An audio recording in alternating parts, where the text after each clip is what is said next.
성도 여러분 안녕하십니까? 설 연휴 잘 보내셨나요? 가족들과 친지들과 또 귀한 시간 보내셨기를 간절히 바랍니다. 성경에는 가난한 과부가 자신의 전부를 헌금하는 이야기가 나옵니다. 어떻게 하면 하나님께 전부를 드리는 헌신과 희생이 나올 수 있을까요? 오늘 말씀을 통해서 전부를 드리는 신앙의 비결이 무엇인지 배우는 귀한 시간 되시길 간절히 바랍니다. 이제 기도하겠습니다. 하늘에 계신 아버지, 매일 아침 우리의 마음을 말씀으로 채울 수 있도록 도와주셔서 감사합니다.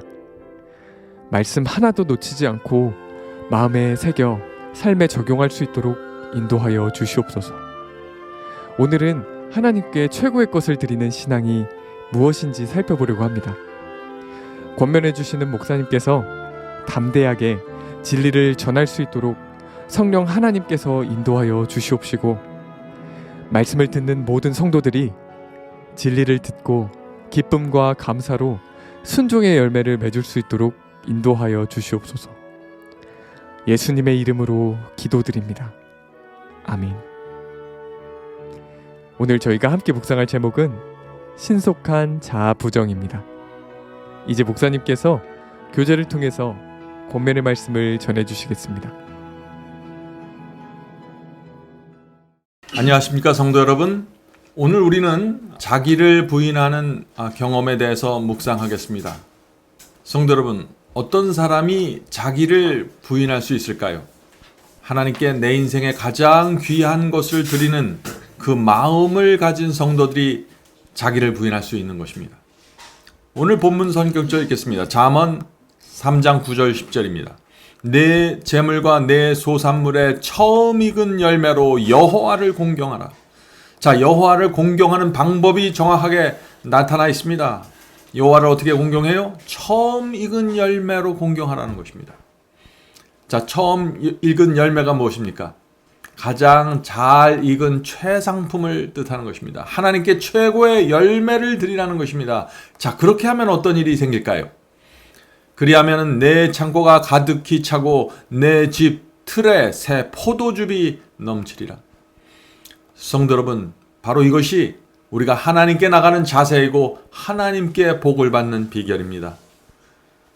하나님께 내 인생의 최고의 것을 드리는 신앙의 길을 가면은 하늘의 큰 복을 받는다는 것입니다. 성도 여러분, 우리가 하나님께 최고의 익은, 처음 익은 열매, 최고의 것을 드리는 이유가 무엇일까요? 그것은 우리 속에 이런 경험과 이런 고백이 있기 때문입니다. 하나님이시여, 제 삶을 돌아보니까 하나님보다 더 사랑하는 것이 있었습니다. 그러므로 이제는 하나님보다 높고 하나님보다 사랑하는 것을 제 안에 남겨두지 않겠습니다.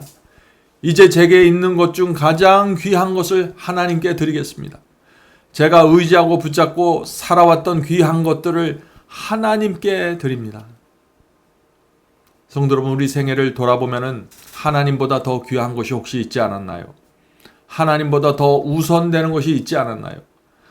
그런 것들을 이제 다 내려놓고 가장 귀한 것, 가장 우선인 것을 하나님으로 삼고 나가야 됩니다. 그런 사람들은 자기를 부인하는 신앙으로 들어갈 수 있는 것입니다.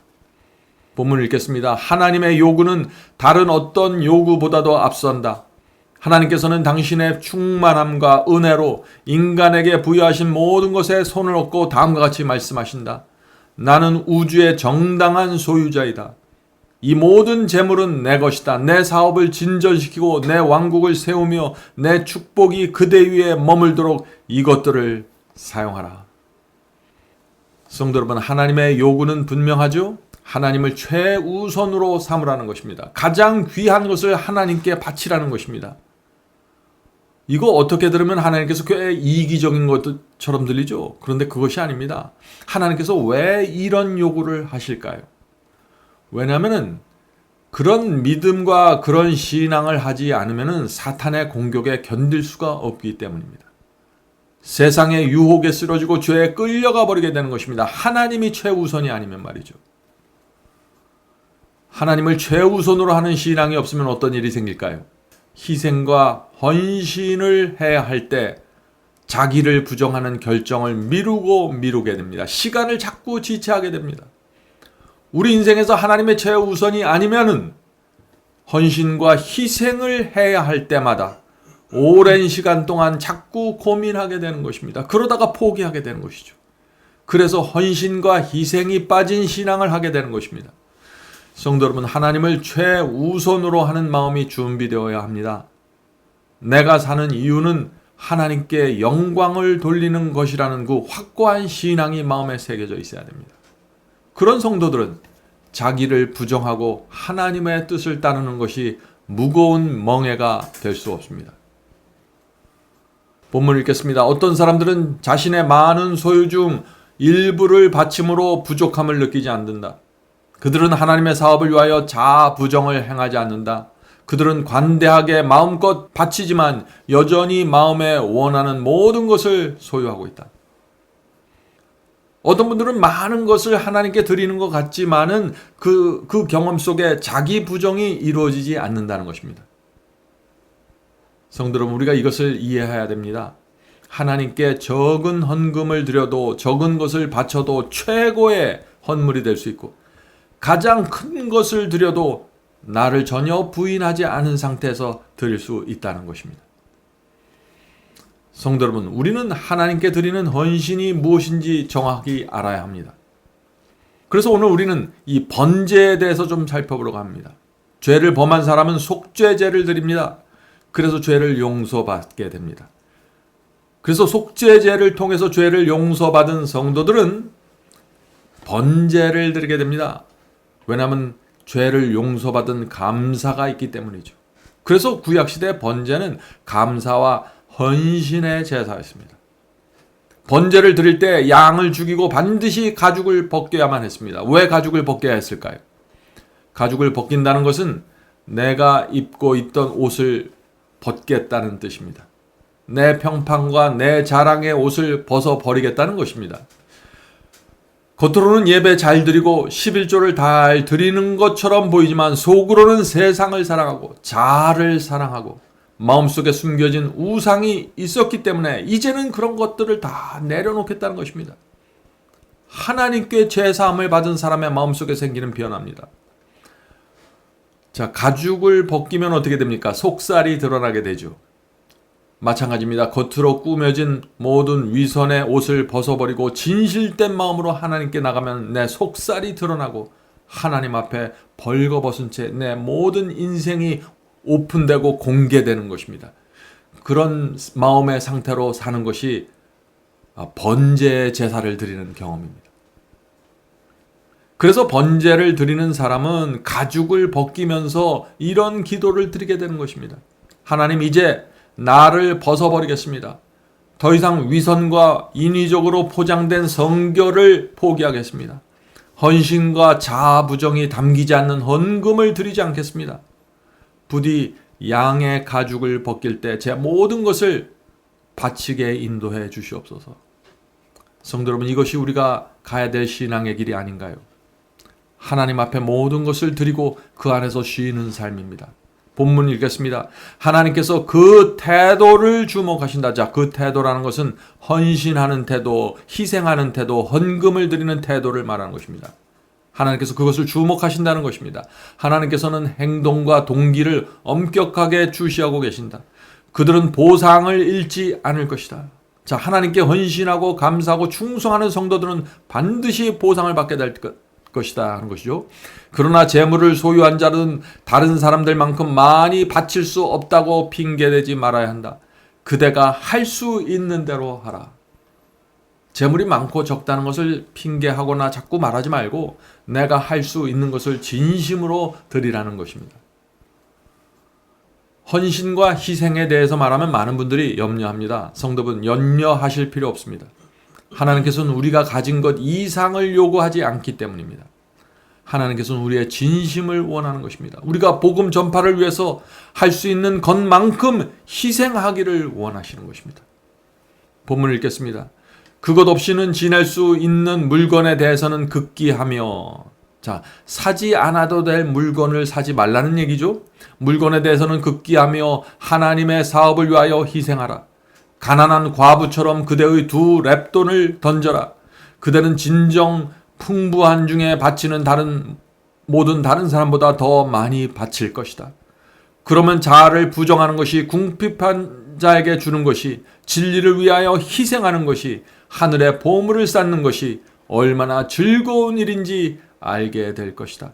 진리를 아노라고 고백하는 젊은이들이 아직도 배워야 할 자아 부정의 교훈이 있다. 이들이 진리를 위하여 희생한다면 그들은 진리를 더욱더 높이 평가하게 될 것이다. 그들은 그들의 마음에 영향을 주며 생애를 순결하게 할 것이다. 성도 여러분, 어떻게 하면 과부의 두 랩돈과 같은 그 순수한 헌신이 나올 수 있을까요? 우리의 생애를 드려야 됩니다. 우리의 생애를 드려야만 헌신도 따라 나오고 희생도 따라 나오고 헌금도 따라 나오게 되는 것입니다. 내 생애를 드리지 않는 상태에서 희생과 헌신과 헌금을 하려고 하면 자꾸 부담이 되고 멍해가 되는 것이죠. 그러므로 우리가 이 세상을 사는 목적이 하나님께 정확하게 맞춰져 있어야 한다는 것입니다. 오늘 많은 사람들이 이런 사상을 갖고 있습니다. 내 마음과 내 생애를 하나님께 바치지 않더라도 죄만 용서받으면 구원받는다. 이런 사상을 갖고 있는 것입니다. 죄를 용서받으면 구원받으니까 헌신과 희생은 필요 없는 것이 아닙니까? 하는 그런 사상들이죠. 성도 여러분, 십자가의 피로 죄를 용서받으면은 주님을 위해서 희생하고 싶은 마음, 헌신하고 싶은 마음, 간절한 소원이 생기게 되는 것입니다. 구원받기 위해서 희생하고 헌신하는 것이 아닙니다. 그것은 자연히 생기는 것입니다. 하나님께 죄를 용서받은 성도들은 재산의 크고 작음에 상관없이 과부의 두 랩돈과 같은 순수한 헌신을 드리게 될 것입니다.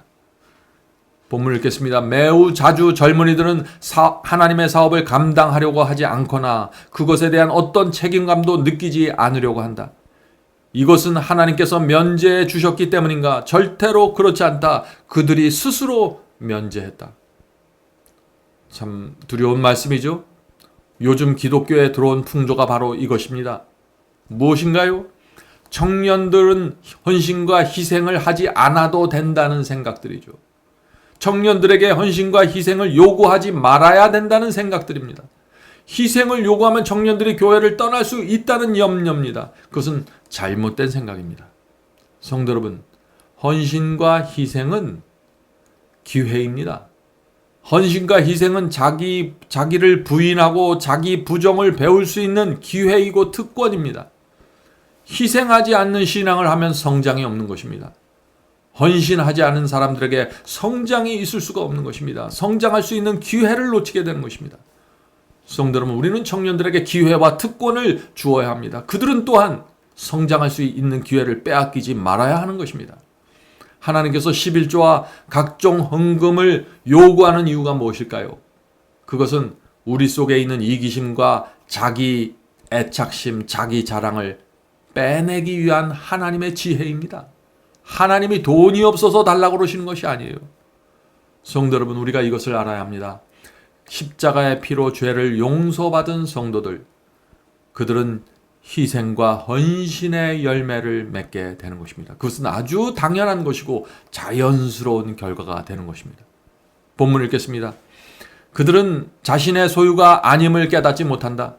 그들의 능력과 시간은 그들 자신의 것이 아니다. 그들은 값으로 산바되었다. 그러므로 자아부정과 희생의 정신에 소유하지 않는다면 그들은 결코 불멸의 유업을 얻을 수 없을 것이다. 그대가 지금 줄 수 있는 것을 주라. 그리하면 그대가 그리스도와 연합할 때 그대의 손은 더욱더 많은 것을 나눠주기 위해서 펼쳐지게 될 것이다. 하나님께서는 그대의 손을 다시 채워주어서 진리의 보화가 많은 영혼들에게 전파되게 하실 것이다. 그분께서는 그대가 다른 사람들에게 줄 수 있도록 주실 것이다. 하나님의 약속은 아주 분명합니다. 성도 여러분, 우리가 주의 사업을 위해서 헌신하고 희생하면은 자연히 우리의 소유가 줄어들고 은행 잔고가 줄어들게 됩니다. 하나님께서 그것을 아실까요? 물론입니다. 하나님께서는 우리가 계속해서 희생하고 헌신할 수 있도록 복음 사업을 위해서 헌신할 수 있도록 채워주실 것입니다. 그것이 하나님의 약속입니다. 예수께서 먼저 그 나라와 그의 의를 구하면 채워주신다고 약속하셨죠. 그 주님의 약속은 지금도 여전히 유효한 것입니다. 성도 여러분, 구약시대의 이 번제는 의무도 아니고 강요도 아니었습니다.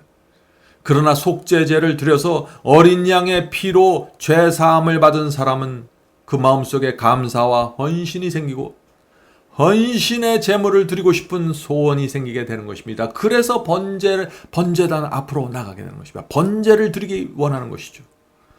성도 여러분, 하나님께 죄를 용서받으셨나요?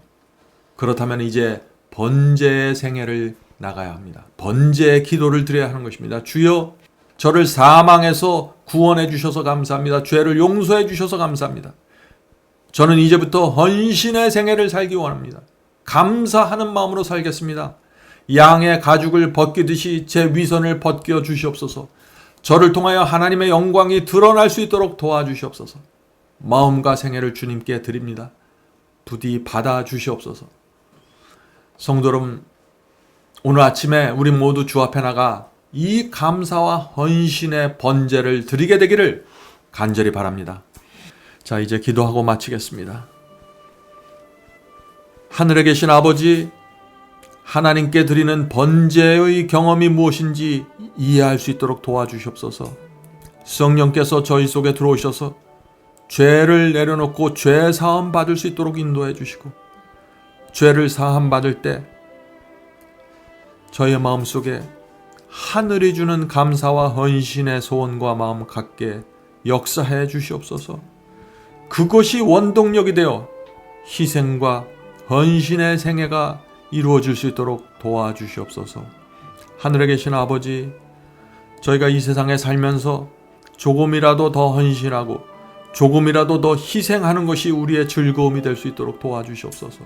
인생을 다 살고 난 후 그것이 내 인생에서 가장 귀한 보람이었다는 사실을 깨닫게 도와주시옵소서. 하늘에 계신 아버지, 저희가 살아있는 동안 주님을 위해 살 수 있도록 도와주시옵소서. 오늘 이 자리에 모여있는 성도들 함께 하여 주시고, 성령께서 그들 마음에 역사해 주셔서 그 속에 있는 이기심과 교만을 보여주시고 내려놓게 도와주시옵소서. 하늘에 계신 아버지, 이제 겸손한 마음으로 주 앞에 나갑니다. 저희의 겸손을 받아주시고 인도하시고 가르쳐 주시옵소서. 예수님의 이름으로 간절히 기도드립니다. 아멘.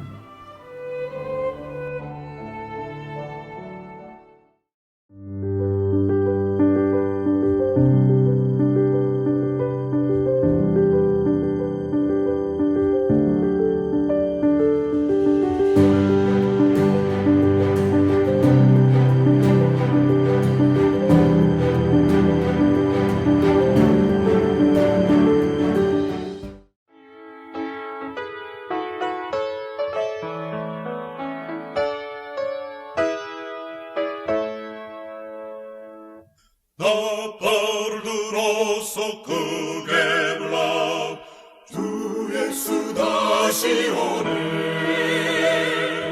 나그네 기꺼이 노래하라. 주 예수 다시 오네. 다시 오네. 다시 오네.